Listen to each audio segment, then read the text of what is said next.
जय गुरु जी। शुक्राना गुरु जी। सारी संगत को जय गुरु जी। ओम नमः शिवाय। शिव जी सदा सहाय। ओम नमः शिवाय। गुरु जी सदा सहाय। शिव पुराण श्री रुद्र संहिता द्वितीय खंड का 35वां अध्याय। वीरभद्र का आगमन। दक्ष बोले, हे विष्णु कृपा निधान, मैं बहुत भयभीत हूँ। आपको ही मेरी और मेरे यज्ञ की रक्षा करनी है। प्रभु, आप ही इस यज्ञ के रक्षक हैं। आप साक्षात यज्ञ स्वरूप हैं। आप हम सब पर अपनी कृपा दृष्टि बनाइए। हम सब आपकी शरण में आए हैं। प्रभु, हमारी रक्षा करें ताकि यज्ञ का विनाश ना हो। ब्रह्मा जी कहते हैं, हे मुनि नारद, इस प्रकार जब दक्ष ने भगवान विष्णु के चरणों में गिरकर उनसे प्रार्थना की, उस समय दक्ष का मन भय से बहुत अधिक व्याकुल था। तब श्री हरि ने दक्ष को उठाकर अपने मन में करुणा निधान भगवान शिव का स्मरण किया और शिव तत्व के ज्ञाता श्री हरि दक्ष को समझाते हुए बोले, दक्ष, तुम्हें तत्व का ज्ञान नहीं है, इसलिए तुमने सबके अधिपति भगवान शंकर की अवहेलना की है। भगवान की स्तुति के बिना कोई भी कार्य सफल नहीं हो सकता। उस कार्य में अनेक परेशानियां आती हैं। जहाँ पूजनीय व्यक्तियों की पूजा नहीं होती, वहाँ गरीबी, मृत्यु तथा भय का निवास होता है। इसलिए तुम्हें भगवान शिव का सम्मान करना चाहिए, परंतु तुमने महादेव का सम्मान और आदर सत्कार नहीं किया, अपितु तुमने उनका घोर अपमान किया है। इसी के कारण तुम्हारे ऊपर घोर संकट के बादल मंडरा रहे हैं। मैं तुम पर छाए इस संकट से तुम्हें उबारने में पूर्णतः असमर्थ हूँ। ब्रह्मा जी कहते हैं, नारद, भगवान विष्णु का वचन सुनकर दक्ष सोच में डूब गया। उसके चेहरे का रंग उड़ गया और वे घोर चिंता में पड़ गए। तभी भगवान शिव द्वारा भेजे गए गणों सहित वीरभद्र और महाकालिका उनकी सेनाओं सहित उस यज्ञशाला में प्रवेश हुआ। वे सभी महान पराक्रमी थे। उनकी गणना करना असंभव था।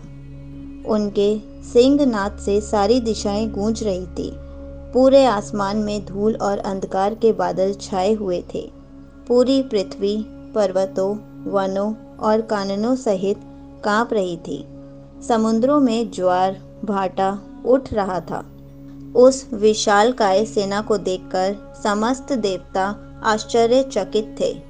उन्हें देखकर दक्ष अपनी पत्नी के साथ भगवान विष्णु के चरणों में गिर पड़े और बोले, हे प्रजापालक विष्णु, आपके बल से ही मैंने इस विशाल यज्ञ का आयोजन किया था। प्रभु, आप कर्मों के साक्षी तथा यज्ञों के प्रतिपालक हैं। आप ही धर्म के रक्षक हैं। अतः प्रभु श्री हरि, आप ही यज्ञ को विनाश से बचा सकते हैं। इस प्रकार दक्ष की विनती पूर्वक बातों को सुनकर श्री हरि उन्हें समझते हुए बोले, दक्ष, निश्चय ही मुझे इस यज्ञ की रक्षा करनी चाहिए, परंतु देवताओं के क्षेत्र नैमिषारण्य की उस घटना का स्मरण करो। इस यज्ञ के आयोजन में क्या तुम उस घटना को भूल गए हो? यहाँ इस यज्ञशाला की ओर तुम्हारी रक्षा करने में कोई भी देवता समर्थ नहीं है। इस समय जब महादेव जी के गण और उनके सेनापति वीरभद्र तुम्हें भगवान शिव का अपमान करने का दंड देने आए हैं, उस समय कोई मूर्ख ही तुम्हारी सहायता को आगे आ सकता है। दक्ष, केवल कर्म ही समर्थ नहीं होता, अपितु कर्म को करने में जिसके सहयोग की आवश्यकता होती है, उसका भी उतना ही महत्व है। भगवान शिव ही कर्मों के कल्याण की शक्ति देते हैं।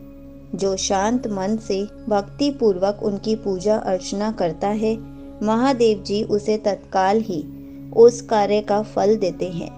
जो मनुष्य ईश्वर के अस्तित्व को नहीं मानते, वे नरक के भागी होते हैं। दक्ष, यह वीरभद्र शंकर के गणों का ऐसा सेनापति है जो शिव जी के शत्रु का तुरंत नाश कर देता है। निसंदेह यह तुम्हारा तथा यहाँ पर उपस्थित सभी लोगों का नाश कर देगा। शिव जी की आज्ञा का उल्लंघन करके मैं तुम्हारे यज्ञ में आया हूँ, जिसका दुष्परिणाम मुझे भी भोगना पड़ेगा। अब इस विनाश को रोकने की शक्ति मेरे पास नहीं है। यदि हम यहाँ से भागकर स्वर्ग, पाताल और पृथ्वी कहीं भी छिप जाएं, तो भी वीरभद्र के शस्त्र हमें ढूंढ लेंगे। शिव जी के सभी गण बहुत शक्तिशाली हैं। विष्णु जी यह कह ही रहे थे कि वीरभद्र अपनी अजय सेना के साथ यज्ञ मंडप में आ पहुंचा। संगत जी, यहीं पर शिव पुराण श्री रुद्र संहिता द्वितीय खंड का 35वां अध्याय समाप्त होता है। जय गुरु जी। शुक्राना गुरु जी।